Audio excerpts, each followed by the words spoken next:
Oke, selamat datang lagi di pembahasan kita. Kali ini kita mau gali lebih dalam nih sebuah sumber yang fokusnya ke prinsip sukses. Dan ada satu topik spesifik, satu ide kunci yang sering banget jadi batu sandungan. Menghadapi penolakan. Kita bakal fokus ke prinsip 18, tolak penolakan. Ya, betul.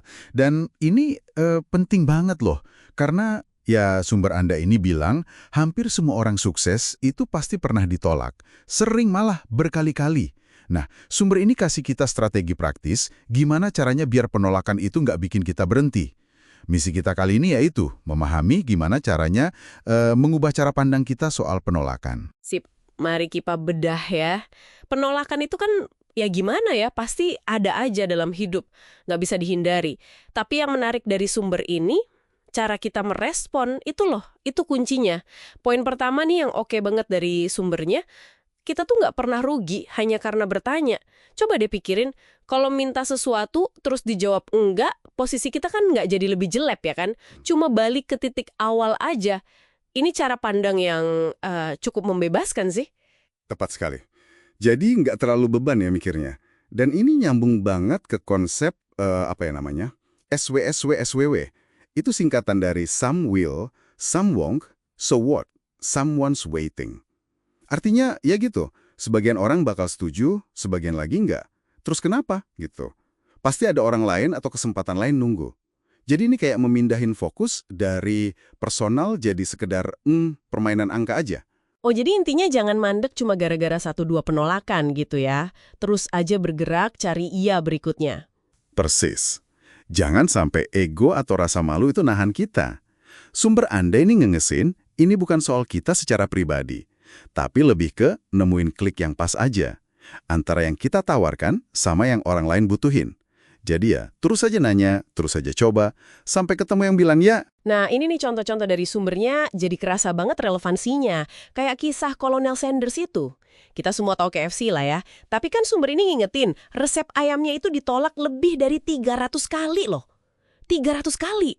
Gila sih, kebayang nggak tuh gigihnya kayak gimana? Itu skala penolakan yang, wah, luar biasa ya. Dan ini nunjukin banget keyakinannya dia sekuat apa. Dan itu bukan cuma satu kasus aja. Penulis buku sumber ini, sama rekannya Mark Victor Hansen, ngalamin hal mirip pas mau nerbitin buku Chicken Soup for the Soul yang pertama itu. Ditolak sama lebih dari 130 penerbit. Bisa bayangin nggak sih gimana rasanya? Lebih dari 130 penolakan buat buku yang akhirnya jadi fenomena gitu ya. Terus gimana mereka jaga semangatnya? Apa sumber ini kasih tahu caranya mereka bisa terus maju? Sumbernya nge-highlight pola pikir berikutnya, atau next. Jadi tiap kali dapat penolakan, mereka nggak diem aja meratapi. Fokusnya langsung ke, oke, kesempatan berikutnya mana nih? Akhirnya ada penerbit kecil, Health Communications Inc., yang kasih kesempatan. Hasilnya ya kita tahu semua, 8 juta kopi kejual buat buku pertama aja. Terus jadi seri sukses di seluruh dunia. Ini bukan cuma soal gigi loh, tapi ada strategi mentalnya juga buat hadapi penolakan. Ada juga cerita Rick Little ya, yang disebut di materi Anda. Dia cari dana buat program sekolah, ditolak 155 kali.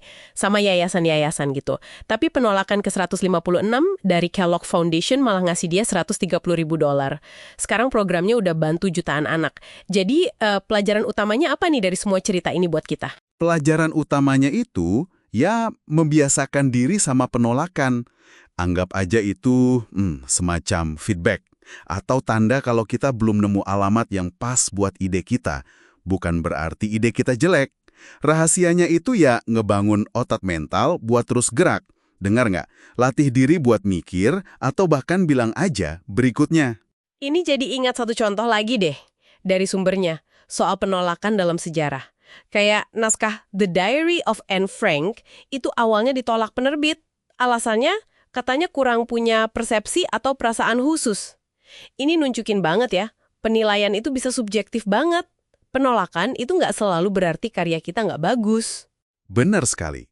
Seringnya, penolakan itu lebih nunjukin keterbatasan si penolak. Mungkin seleranya beda atau prioritasnya lagi lain. Bukan nilai asli dari apa yang kita tawarkan. Kalau paham ini, kayaknya bisa bantu ngurangin beban emosionalnya deh. bisa dihindari kalau mau capai sesuatu yang berarti. Kuncinya ada di cara kita ngelihatnya. Jangan biarin itu bikin kita berhenti, ingat SWS tadi, terus pakai mindset berikutnya, dan ya udah maju terus. Nah, sebagai penutup ya, mungkin ada satu pemikiran nih buat Anda renungkan. Sumber Anda ini kan secara nggak langsung nanya ya, gimana kalau penolakan yang Anda hadapi itu sebenarnya bukan tembok penghalang, tapi malah kayak petunjuk arah. Mungkin aja nggak yang diterima hari ini, itu justru ngarahin kita ke jalan yang lebih pas, ke sukses yang nggak kita duga sebelumnya. Kayak kata Barbara Kingsolver yang dikutip di materi ini, terus aja cari alamat yang tepat buat ide dan usaha kita. Penolakan itu cuma bagian dari proses nyarinya aja.